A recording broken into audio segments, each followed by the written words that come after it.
რასევდიანი ყოფილა მთვარე უთხრობდით ერთურს ნაღვლიან ამბებს როგორც ციოდა სამთრის იმ გამეს ქარი არ ყოფდა ცრემლიან თვალებს რამდენ ტკივილს თუ დარდიან ამბებს ისმენს მთვარე და თვითვირთება ამდენი მძიმე მოგონებებით სევდის გუნდებით ისიც ვირთება მთვარეა ზოგჯერ ტყუპობის მფარველი მიჯნურთ გრძნობების გულთა მიმტანი ბედნიერების გამზიარები და სიახლოვეს ვერცხლის მისანი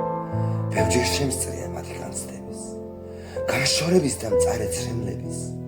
მთვარეა მოწმე ბევრი ტკივილის და უამრავი მოგონებების თურმე რა დიდი ყოფილა მთვარე უამრავ შავი ლაქის მხილველი რამდენი დუმალამბის მნახველი რაოდენ დიდი და მომხიბვლელი რასევდიანი ხარ ჩემო მთვარე კვლავ მოგიყვები მოგითხრობ ამბებს ახლა ცივია ზამთრის